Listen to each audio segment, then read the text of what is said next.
Licenciada Dorrit Bush, psicoanalista, especializada en la comprensión psicosomática de la enfermedad orgánica. Para más información, www.porquenosenfermamos.com.ar o en Facebook, Lic Dorrit Bush.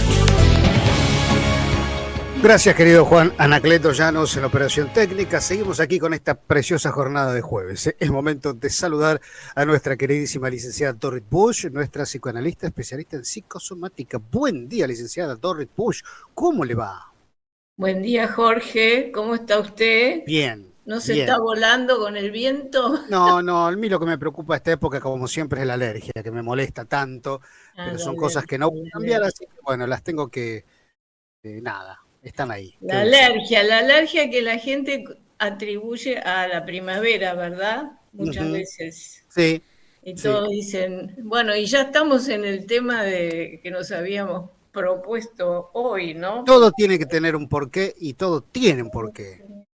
Ah, pare un poquito, ahora lo vamos a desarrollar. Vamos. Esto es interesante, podemos empezar por esta idea de la primavera, ¿no es cierto? Porque nosotros podemos plantearnos el tema de la primavera en términos de más, como se dice, mecanicistas. Entonces hablamos de las estaciones, de los días, de tantos días, de la época del año.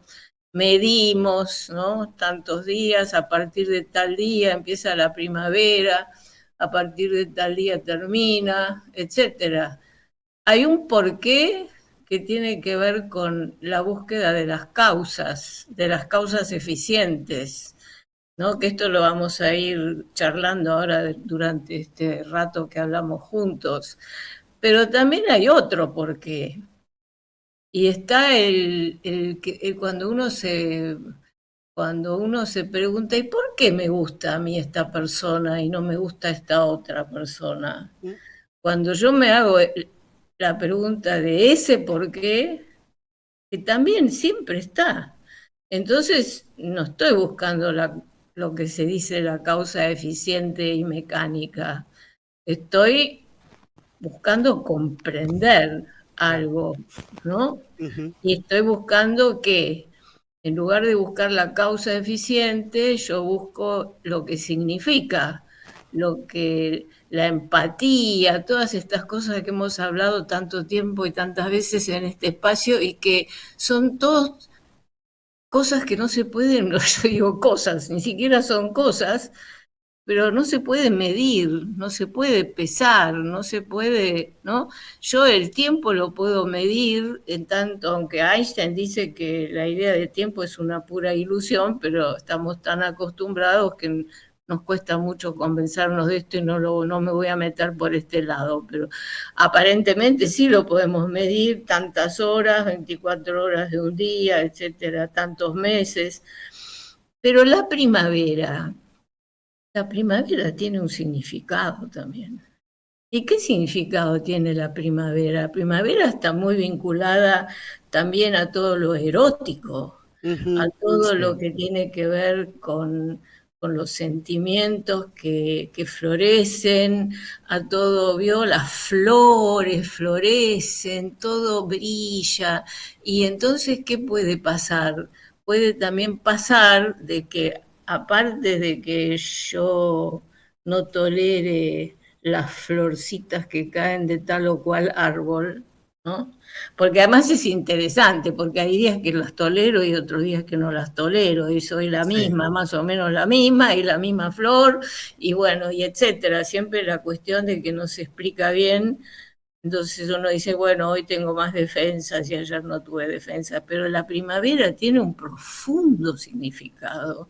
Mire que en la primavera uno, ¿qué le evoca? Le evoca los noviazgos, le evoca, sí, los noviecitos cuando yo era joven y me iba a pasear con mi noviecito al parque, eso evoca la primavera. Sí. Bueno, y puede ser que al evocarme todo esto y que es inconsciente, porque no se olvide que nosotros los psicoanalistas partimos de la base de que hay una vida anímica consciente y hay otra que es inconsciente.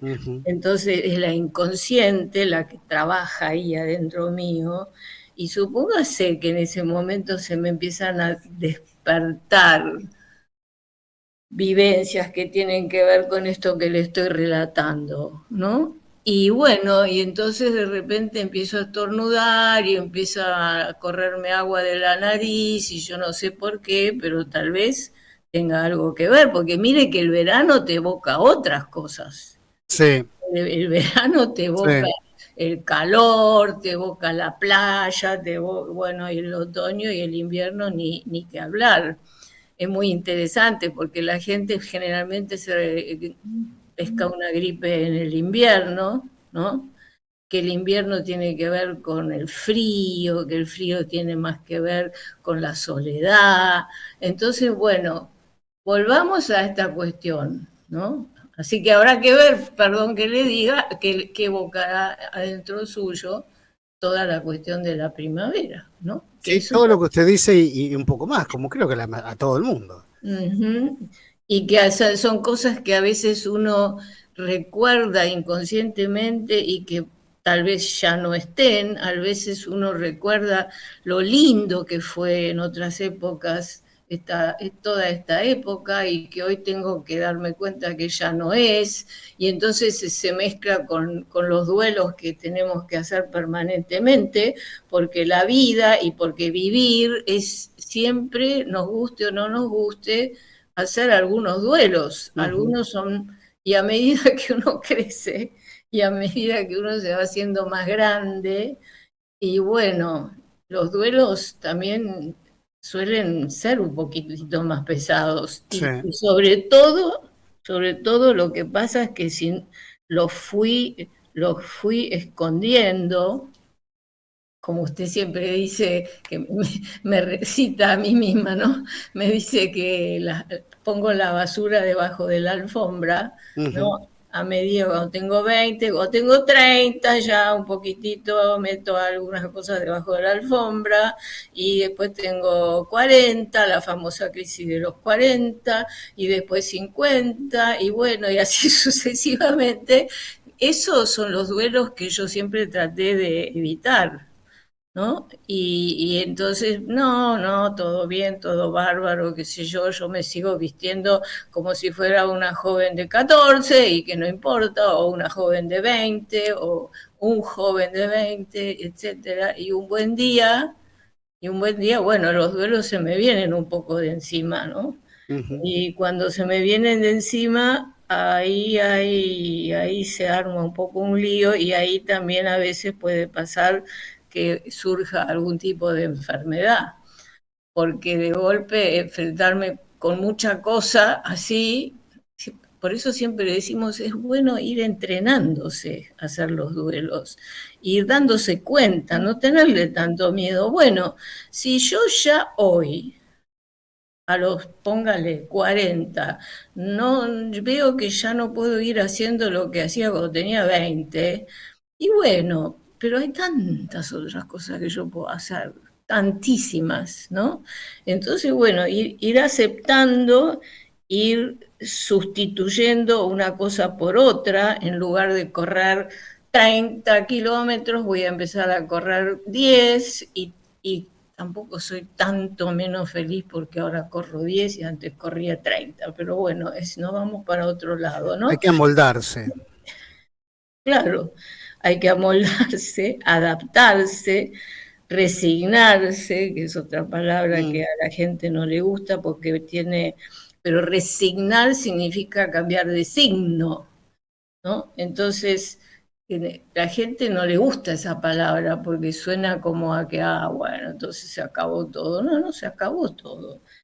Y usted fíjese que hay gente que va creciendo y se va haciendo más grande y está bien, y hay gente que se va haciendo más grande y no está bien, pero me estoy yendo del tema. Nosotros ahora volvemos, que siempre buscamos el porqué de las cosas. Sí. Siempre, vio la pregunta que hacen los chicos. Mamá, ¿por qué? ¿Y por qué? Porque yo me acuerdo que hubo veces que yo decía, basta, que no me pregunten más, ¿no?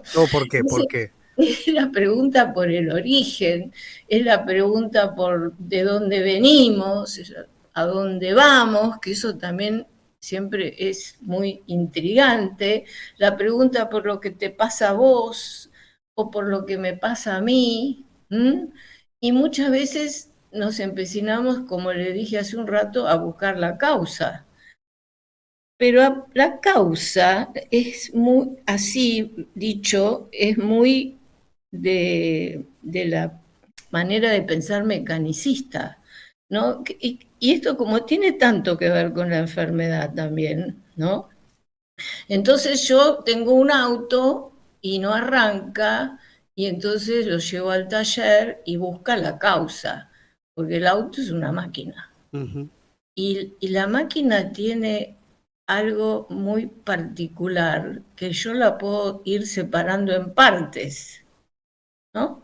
Yo puedo sacar esta parte y le saco el filtro de nafta y le pongo otro filtro de nafta. Digo, yo mucho de motor de auto no entiendo, pero bueno, ¿no? Y está todo bárbaro, está todo muy bien y anda otra vez 0 kilómetros, ¿no? Ujú. Saco un tornillo y le pongo otro tornillo. Y hoy en día, vio que tantas veces lo hemos hablado aquí, también a veces al ser humano lo concebimos como si fuera una máquina. Sí, sí. Pero el ser humano es tan distinto a una máquina. Mire que el ser humano, por empezar, está vivo. Y la vida que tiene es justamente lo que llamamos su ser anímico, porque tiene un ser que es su ser físico, es ese físico que yo puedo tocar y ver, pero después tiene alma. Acá tenemos un A mensajito. ver, Dice Rosita, dice buen día, ojalá pudiésemos sacar a la persona que nos hace mal. Eso que explica la licenciada con respecto a los sentimientos es difícil sacarlos de un momento para el otro, por más que nos haga mal. Saludos. sacar los sentimientos. Claro, esa idea de sacar también otra vez es como si el ser humano fuese una cajita, adentro de la cajita están los sentimientos, que además muchas veces se dice que hay que descargar, ¿no? Ujú. En primer lugar, lo que tenemos que hacer es hacerlos conscientes. O sea, ¿qué es hacer consciente? Consciente es vivirlo, vivirlo y sentirlo. Si yo sufro porque ya no tengo 20, porque ahora tengo 40 y pico, y no soy más la que era cuando tengo 20, fíjese que a veces se ven las fotos, que uno mira la foto de cuando tenía 20, Oh, y bueno, y dice, yo era esta persona, y ahora ¿dónde está esta persona? Porque ahora yo he cambiado, ¿no? Entonces, tengo que hacerlo consciente ese pedacito en donde me duele. Porque bueno, ¿a quién no les duele? Duelo tiene que venir, viene de dolor. ¿A ujú. quién no le duele darse cuenta? Porque hacer consciente es eso, es darse cuenta, sentirlo. Que ahora, cierto. Yo antes me podía quedar despierta toda la noche y a la mañana estaba fresquita, y ahora, a los casi 50, ya no puedo quedarme toda la noche despierta y a la mañana estar fresquita. A mí ya no. Exactamente. Sí, sí. Entonces, tengo esas dos alternativas. O lo vivo, me duele un rato, hasta que lo transito. Es como si fuese una página de un libro que la tengo que leer, que la vivo, que la transito, que se me ocurren otras cosas. Ah, bueno, está bien, no puedo estar toda la noche despierto, pero puedo hacer otras cosas. Siempre hay otras cosas que podemos hacer. Ujú.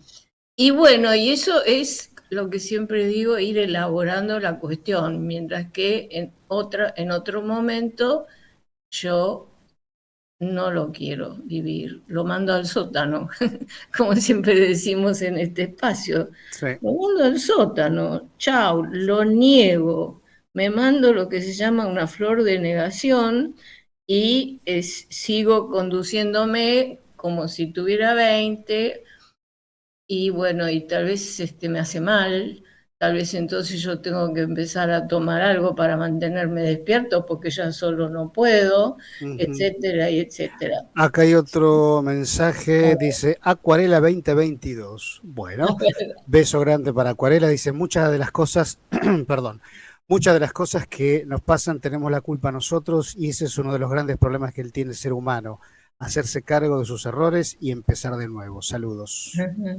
Bueno. Sí, culpa. Ella dice por un lado culpa y por el otro lado dijo hacerse cargo, que son dos cosas diferentes, ¿no? La culpa siempre tiene una connotación un poco como que, ¿cómo le podría decir? Tiene esa connotación, uy, hice algo mal, es la mi persona culpa. culposa, qué peso en la espalda, ¿eh? Bueno, sí. Es otro tema, es igual. Pero bueno, la culpa generalmente tiene que ver, ¿sabe con qué tiene que ver, Jorge? En realidad, cuanto más culpable me siento es porque me siento impotente, en realidad, en el fondo, ¿no? Porque si yo digo, uy, tengo la culpa de que no, de que no estudié lo que tenía que estudiar. No estudié lo que tendría que haber estudiado. En realidad lo que esa culpa tapa es que no pude, por alguna razón no pude. Pero bueno, esta persona dijo algo más, dijo en hacerse cargo de que la vida, y bueno, la vida la arma uno. La vida la arma uno en gran medida. Nunca sabremos bien cuánto viene de afuera y cuánto viene de mi persona, ¿no? Sí, es un interjuego, es un interjuego. Yo hoy salgo y el día está lindo y no me voy a mojar. Y si está feo, tendré que agarrar como se dice, el paraguas y me tendré que abrigar, etcétera, etcétera. Siempre es un interjuego. Pero cuando uno se siente culpable, generalmente se siente tan mal que no se da cuenta que la responsabilidad es otra cosa. Me hago responsable, bueno, que a ver, yo no me di cuenta que estaba lloviendo, salí sin paraguas y bueno, y ahora me mojé, ¿qué voy a hacer? Una cosa es decir yo tengo la culpa y otra cosa es decir, bueno, yo tengo la responsabilidad de lo que pasó. Pero bueno, volvemos a la cuestión de que de dónde surgen las cosas.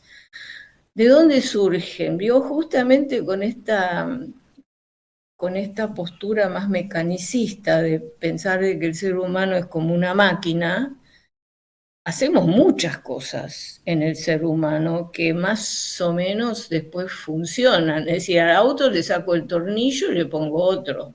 Hoy en día te sacan una articulación y te ponen otra. Te sacan la rodilla y te ponen una rodilla artificial.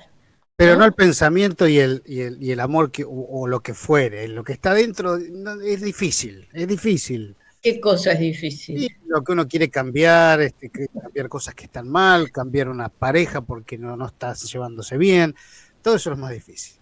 Ah, bueno, todo lo que pasa es que este cambio de la rodilla, veo que tiene esta particularidad el cuerpo del ser, las máquinas las podemos dividir en partes y hacemos lo mismo con el ser humano. Entonces ahí se escucha el ruidito en la mesa, hay que dividirlas por partes y ella golpeando la mesa, ¿sí? ¡Ay, cómo se escucha! Bueno, y ahí es un tema complicado. Porque en el cuerpo del ser humano todo tiene que ver con todo, porque somos una unidad. Y mi corazón funciona junto con todo el aparato circulatorio. Y el aparato circulatorio funciona junto con el aparato respiratorio. Y el respiratorio, etcétera, etcétera. Y está todo vinculado una cosa con la otra, porque somos una unidad, pero como estamos acostumbrados a ver que las máquinas se pueden separar en partes, hacemos lo mismo con el ser humano. Entonces, sacamos una parte y le ponemos otra parte y entonces nos olvidamos que en realidad está todo muy relacionado. Vio que hoy en día también es tan común que te manden al especialista. Sí. y que en otras épocas había estaba el médico de la casa. Sí, el El médico médico, de familia, el médico, sí. sí, hoy en día creo que sigue estando una Sí, nueva claro. entidad que es el médico de familia, Sí, pero no sí, sé sí. si es lo mismo. Antes era el médico de la casa, conocía a tu familia, venía a verte a tu casa, Ah, bueno, sabía sí. cómo vivías, qué lío que tenías con tus padres, con tus hermanos, etcétera, y era todo un combo grande, mientras que ahora se enfoca una parte. Y rápido se enfoca, rápido la parte y te mandan a hacer entonces estudios y hoy en día se hacen tantos estudios que se puede determinar muy bien, porque esa es otra cuestión interesante de que buscar la causa siempre tiene que ver con encontrar el lugar, ¿no? Yo tengo que encontrar el lugar donde me duele, cuando hablamos de la enfermedad, por Ujú, ejemplo. sí. Entonces, y a veces es difícil encontrar el lugar, porque, y antes cuando no había tantos aparatos, y bueno, era más difícil porque te tocaban Bueno, acá, que, fíjese, licenciada, que una de las patologías más complejas que hoy que tiene distintas etiologías y que no se llega a un consenso es la famosa fibromialgia, que tiene Ujú. componentes psicológicos, componentes de acá, de allá, que te duele hasta el pelo, la uña del pie, te llenan de una medicación impresionante y tiene un altísimo componente psicosomático. Pero bueno, Bueno, usted lo dice de una manera, nosotros lo decimos de otra, ¿no? ujú, Decimos que toda enfermedad se puede contemplar desde el punto de vista que tiene de físico, ujú, o sea, todo lo que puedo registrar con los instrumentos, y también en otro momento se puede comprender como algo que el individuo está expresando, que no sabe que lo está expresando. Que lo que usted llama el componente psicológico, nosotros lo llamamos el, ese aspecto a ver, eh, porque cuando hablo componente ya hablo de una parte. ¿Y mm, dónde está la parte? ¿Dónde está esa parte del alma? A ver, ¿dónde la ubico? ¿No? sí, no.